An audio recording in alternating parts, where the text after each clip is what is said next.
Hi friends, Shilpa veg recipes ಚಾನಲ್ಗೆ ಸ್ವಾಗತ. ಇವತ್ತು ನಾನು ತುಂಬ ಸಿಂಪಲ್ಲಾಗಿ ತುಂಬ ಟೇಸ್ಟಿಯಾಗಿರೋವಂತಹ ಕೇರಳ ಶೈಲಿಯಲ್ಲಿ ಮಾಡುವಂತಹ ನೇಂದ್ರ ಬಾಳೆಹಣ್ಣಿನ ಒಂದು ಸ್ನ್ಯಾಕ್ಸ್ನ ತಂದಿದ್ದೀನಿ. ಇದು ಸ್ವಲ್ಪ ಸ್ವೀಟಾಗೂ ಕೂಡ ಇರುತ್ತೆ. ಒಂದೆರಡು ಸ್ಪೂನ್ನಷ್ಟು ತುಪ್ಪ ಬಳಸ್ಕೊಂಡು ಮಾಡೋವಂಥದ್ದು ತುಂಬಾ ಚೆನ್ನಾಗಿರುತ್ತೆ. ಇದಕ್ಕೆ ಫಸ್ಟು ನಾನು ನೇಂದ್ರ ಬಾಳೆಹಣ್ಣನ್ನು ತೊಗೊಂಡಿದ್ದೀನಿ. ಆದಷ್ಟು ಕಪ್ಪಾಗಿರುತ್ತಲ್ಲ ಸಿಪ್ಪೆ, ಆ ರೀತಿ ಓವರ್ ರೈಪ್ ಬನಾನ ತೊಗೊಳ್ಬೇಕು. ತುಂಬ ಚೆನ್ನಾಗಿ ಹಣ್ಣು ಕಳ್ತಿರ್ಬೇಕಂತ ಬಾಳೆಹಣ್ಣು ತೊಗೊಂಡ್ರೆ ರುಚಿ ಚೆನ್ನಾಗಿರುತ್ತೆ. ಈ ಬಾಳೆಹಣ್ಣಿನ ಸಿಪ್ಪೆ ಎಲ್ಲ ತೆಗೆದಿಟ್ಕೊಳ್ತಾ ಇದ್ದೀನಿ. ಈಗ ಇದನ್ನು ಸಣ್ಣದಾಗಿ ಕಟ್ ಮಾಡ್ಕೊಳ್ಬೇಕು. ಇದು ಕೇರಳದಲ್ಲೆಲ್ಲ ತುಂಬಾ ಫೇಮಸ್ಸು. ಇದನ್ನು ನಾವು ಡೀಪ್ ಫ್ರೈ ಮಾಡಿ ಕೂಡ ಮಾಡ್ಕೊಳ್ಬೋದು ಅಥವಾ ಶಾಲೋ ಫ್ರೈ ಕೂಡ ಮಾಡ್ಕೊಳ್ಬೋದು. ನಾನಿಲ್ಲಿವತ್ತು ಶಾಲೋ ಫ್ರೈ ಮಾಡಿಕೊಂಡು ಕೇವಲ 2 ಸ್ಪೂನು ತುಪ್ಪನ ಬಳಸ್ಕೊಂಡು ಇವತ್ತು ಈ ಸ್ನ್ಯಾಕ್ಸ್ನ ಮಾಡ್ತಾಯಿದ್ದೀನಿ. ಇದನ್ನು ಮಕ್ಕಳಿಂದ ಹಿಡಿದು ದೊಡ್ಡವ್ರ ತನಕನೂ ತುಂಬಾ ಇಷ್ಟಪಟ್ಟು ತಿಂತಾರೆ. ತುಂಬ ಸ್ವೀಟ್ ಕೂಡ ಅಷ್ಟೇ ಮೈಲ್ಡಾಗಿರುತ್ತೆ, ಜಾಸ್ತಿ ಸ್ವೀಟಾಗೂ ಇರೋದಿಲ್ಲ, ತುಂಬ ಚೆನ್ನಾಗಿರುತ್ತೆ. ಫಸ್ಟು ಬಾಳೆಹಣ್ಣಿನ ಸಿಪ್ಪೆ ತೆಗೆದಾದ್ಮೇಲೆ ಇದನ್ನು ಫಸ್ಟು ಕಟ್ ಮಾಡ್ಕೊಳ್ಬೇಕು. ಸಣ್ಣದಾಗಿ ಕಟ್ ಮಾಡ್ಕೊಳ್ಳಿ. ಫಸ್ಟು ಸ್ಲೈಸ್ನ ಮಾಡಿಕೊಂಡು ನಂತರ ನಾವು ಇದನ್ನು ಸಣ್ಣದಾಗಿ ಕಟ್ ಮಾಡ್ಕೊಳ್ಬೋದು.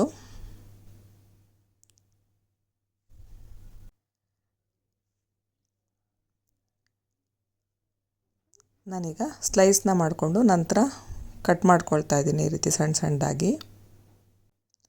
ಇದನ್ನು ಸಂಜೆ ಟೈಮ್ ತಿನ್ನೋದಕ್ಕೂ ಕೂಡ ತುಂಬಾ ಚೆನ್ನಾಗಿರುತ್ತೆ. ಅಥವಾ ಊಟದ ಜೊತೆ ಏನಾದರೂ ಸ್ವೀಟ್ ಬೇಕು ಅಂತ ಅನ್ನೋರಿಗೆ ಕೂಡ ಅಷ್ಟೇ ಮೈಲ್ಡಾಗಿರುವಂತಹ ಸ್ವೀಟ್ ಆಗಿರುತ್ತೆ, ತುಂಬ ರುಚಿಯಾಗಿರುತ್ತೆ. ಇದನ್ನು ನೇಂದ್ರ ಬಾಳೆಹಣ್ಣಲ್ಲೇ ಮಾಡಬೇಕು ಅಂತ ಏನೂ ಇಲ್ಲ, ನೀವು ಯಾವುದಾದ್ರೂ ಬಾಳೆಹಣ್ಣು ತೊಗೊಳ್ಬೋದು. ಬಟ್ ಕೇರಳದಲ್ಲೆಲ್ಲ ನೇಂದ್ರ ಬಾಳೆಹಣ್ಣಲ್ಲೇ ಮಾಡೋದು. ಈಗ ಬಾಳೆಹಣ್ಣನ್ನು ಕಟ್ ಮಾಡ್ಕೊಂಡಾಗಿದೆ. ಈಗ ಬೇರೆ ಒಂದು ತಟ್ಟೆಗೆ ಹಾಕ್ಕೊಳ್ತಾ ಇದ್ದೀನಿ.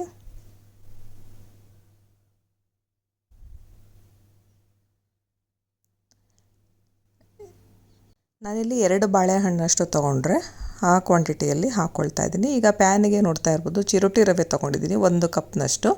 ಒಂದು 4 ಟೇಬಲ್ ಸ್ಪೂನ್ ಅಳತೆಯಲ್ಲಿ ತೊಗೊಂಡಿರೋದು. ಇದನ್ನು ಫಸ್ಟು ಹುರ್ಕೊಳ್ಬೇಕು. ಸಣ್ಣ ಉರಿ ಇಟ್ಕೊಂಡು ಹುರ್ಕೊಳ್ಬೇಕು. ಈಗ ಇದು ಹುರಿದಾಗಿದೆ. ಇದನ್ನು ಬೇರೆ ಒಂದು ತಟ್ಟೆಗೆ ಹಾಕ್ಕೊಳ್ತಾ ಇದ್ದೀನಿ. ನೆಕ್ಸ್ಟ್ ಈಗ ಇದೇ ಪ್ಯಾನಿಗೆ ನಾನು 2 ಸ್ಪೂನ್ನಷ್ಟು ತುಪ್ಪನ ಹಾಕ್ಕೊಳ್ತಾ ಇದ್ದೀನಿ. ತುಪ್ಪ ಚೆನ್ನಾಗಿ ಕರಗಲಿ. ಈಗ ಚೆನ್ನಾಗಿ ಕರಗಾದ್ಮೇಲೆ ನಾನೀಗ ಸಣ್ಣದಾಗಿ ಕಟ್ ಮಾಡ್ಕೊಂಡಿದ್ನಲ್ಲ ಬಾಳೆಹಣ್ಣನ್ನು, ಅದನ್ನು ಹಾಕ್ಕೊಳ್ತಾ ಇದ್ದೀನಿ. ನಾವಿಲ್ಲಿ ನೇಂದ್ರ ಬಾಳೆಹಣ್ಣು ಅಂತಲೇ ಅಲ್ಲ, ಯಾವುದಾದ್ರೂ ಬಾಳೆಹಣ್ಣು ಚೆನ್ನಾಗಿ ಹಣ್ಣಾಗಿರುವಂತಹ ಬಾಳೆಹಣ್ಣನ್ನು ವೇಸ್ಟ್ ಮಾಡೋ ಬದಲು, ಬಿಸಾಕೋ ಬದಲು ನಾವು ಅದರಿಂದ ಈ ರೀತಿ ರುಚಿಯಾಗಿರುವಂತಹ ತಿಂಡಿನ ಮಾಡ್ಕೊಳ್ಬೋದು. ತುಪ್ಪದಲ್ಲಿ ಚೆನ್ನಾಗಿ ಬಾಳೆಹಣ್ಣನ್ನು ಹುರ್ಕೊಳ್ಬೇಕು. ಇದು ಸ್ವಲ್ಪ ಸಾಫ್ಟ್ ಆದಮೇಲೆ ನಾನೇನು ರವೆ ಹುರಿದಿಟ್ಕೊಂಡಿದ್ನಲ್ಲ ಅದನ್ನು ಹಾಕ್ಕೊಳ್ತಾ ಇದ್ದೀನಿ. ರವೆನ ಬೇಕಂತ ಇನ್ನೊಂದು ಸ್ವಲ್ಪ ಜಾಸ್ತಿ ಕೂಡ ತೊಗೊಳ್ಬೋದು. ನಾನಿಲ್ಲಿ ಸ್ವಲ್ಪ ಕಡಿಮೆ ಕ್ವಾಂಟಿಟಿಯಲ್ಲಿ ತೊಗೊಂಡಿದ್ದೀನಿ. ನೆಕ್ಸ್ಟ್ ನಾನಿಲ್ಲಿ ಅದೇ ಅಳತೆಯಲ್ಲಿ, ಅಂದರೆ 1 ಕಪ್ ರವೆ ತೊಗೊಂಡಿದ್ದೀನಲ್ವ, ಅದ್ರ ಡಬಲ್ ಕ್ವಾಂಟಿಟಿಯಲ್ಲಿ ಹಾಲನ್ನ ತೊಗೊಂಡಿದ್ದೀನಿ. 2 ಕಪ್ನಷ್ಟು ಹಾಲನ್ನ ಹಾಕ್ಕೊಂಡಿದ್ದೀನಿ. ನೆಕ್ಸ್ಟ್ ಈಗ ರವೆ ತೊಗೊಂಡಿದ್ದ ಕಪ್ ಅಳತೆಯಲ್ಲೇ ನಾನು ತೆಂಗಿನಕಾಯಿ ತುರಿನ ಹಾಕ್ಕೊಳ್ತಾ ಇದ್ದೀನಿ. ಜೊತೆಗೆ ಸಕ್ಕರೆ ಕೂಡ ಅಷ್ಟೇ 1 ಕಪ್ನಷ್ಟು ಹಾಕ್ಕೊಳ್ತಾ ಇದ್ದೀನಿ. ನಾನಿಲ್ಲಿ ಸ್ವಲ್ಪ ಸ್ವೀಟ್ ಕಡಿಮೆ ಮಾಡೋದಕ್ಕೋಸ್ಕರ ಕಡಿಮೆ ಹಾಕಿದ್ದೀನಿ. ಬಟ್ ನೀವು 1 ಕಪ್ ಅಳತೆ ಹಾಕಿ, ನಾನು ನೇಂದ್ರ ಬಾಳೆಹಣ್ಣು ತೊಗೊಂಡಿರೋದ್ರಿಂದ ನಾನಿಲ್ಲಿ 1 ಕಪ್ನಷ್ಟು ಸಕ್ಕರೆನ ಹಾಕ್ಕೊಳ್ಬೇಕು. ಬಟ್ ನಾನು ಕಡಿಮೆ ಸ್ವೀಟ್ ಬೇಕು ಅನ್ನೋದಕ್ಕೋಸ್ಕರ ಸ್ವಲ್ಪ ಕಡಿಮೆ ಹಾಕಿದ್ದೀನಿ. ನೀಟಾಗಿ ಚೆನ್ನಾಗಿ ಇದನ್ನು ಹುರ್ಕೊಳ್ಬೇಕು. ಈ ರೀತಿ ನೋಡ್ತಾ ಇರ್ಬೋದು, ಸಾಫ್ಟಾಗಿ ಆಗ್ತಾ ಇದೆ. ಬಾಳೆಹಣ್ಣೆಲ್ಲ ಚೆನ್ನಾಗಿ ಸಾಫ್ಟಾಗಿ ಹಿಟ್ಟಿನ ಹದಕ್ಕೆ ಆಗಿದೆ. ಈಗ ಇದಾದ ಮೇಲೆ ಹಂಚಿಂದ ಬಿಟ್ಕೊಳ್ಬೇಕು, ಅಲ್ಲಿವರೆಗೆ ನಾವು ಇದನ್ನು ಮಿಕ್ಸ್ ಮಾಡ್ಕೊಳ್ಬೇಕು. ನಂತರ ಒಂದು ತಟ್ಟೆಗೆ ಹಾಕಿ ತಣ್ಣಗಾಗೋದಕ್ಕೆ ಬಿಟ್ಟಿದ್ದೀನಿ. ಇದಕ್ಕೆ ಈಗ ಸ್ವಲ್ಪ ಏಲಕ್ಕಿ ಪುಡಿ ಹಾಕಿ ಮಿಕ್ಸ್ ಮಾಡ್ಕೊಳ್ತಾ ಇದ್ದೀನಿ. ಏಲಕ್ಕಿ ಪುಡಿ ಈ ಥರ ಕೊನೆಯಲ್ಲಿ ಹಾಕೋದ್ರಿಂದ ಫ್ಲೇವರ್ ಚೆನ್ನಾಗಿ ಬರುತ್ತೆ ಅಂತ ಕೊನೆಯಲ್ಲಿ ಹಾಕಿದ್ದೀನಿ. ಕೈಯಲ್ಲಿ ಮಿಕ್ಸ್ ಮಾಡ್ಕೊಳೋಕ್ಕೆ ಸ್ವಲ್ಪ ಬಿಸಿ ಅನ್ನಿಸ್ತು, ಹಾಗಾಗಿ ಸ್ಪ್ಯಾಚುಲಾ ತೊಗೊಂಡು ಇದನ್ನು ಚೆನ್ನಾಗಿ ಈ ರೀತಿ ಸ್ಮ್ಯಾಶ್ ಮಾಡ್ಕೊಳ್ತಾ ಇದನ್ನು ಮಿಕ್ಸ್ ಮಾಡ್ಕೊಳ್ತಾ ಇದ್ದೀನಿ. ಕಂಪ್ಲೀಟ್ ತಣ್ಣಗಾಗಬೇಕು.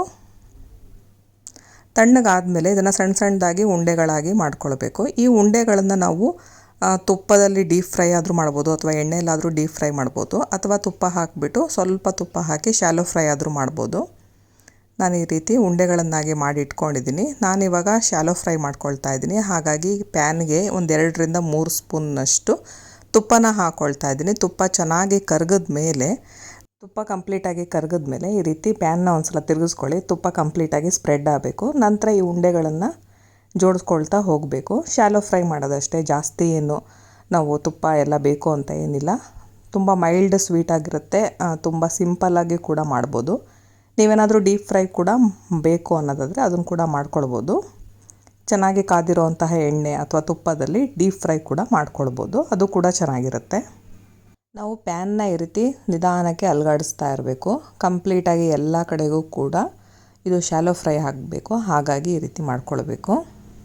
ನೀವು ಫಸ್ಟ್ ಟೈಮ್ ಮಾಡ್ತೀರಾ ಅಂತಂದರೆ ಸ್ವಲ್ಪ ರವೆನ ಜಾಸ್ತಿನೇ ಹಾಕ್ಕೊಳ್ಳಿ, ಇಲ್ಲಾಂದರೆ ಪ್ಯಾನಿಗೆ ಅಂಟ್ಕೊಳ್ಳೋ ಅಂತಹ ಚಾನ್ಸಸ್ ಇರುತ್ತೆ. ಮತ್ತು ಇದನ್ನು ನೀವು ನಾನ್ ಸ್ಟಿಕ್ ಪ್ಯಾನ್ನಲ್ಲೇ ಮಾಡ್ಕೊಳ್ಬೇಕಾಗತ್ತೆ.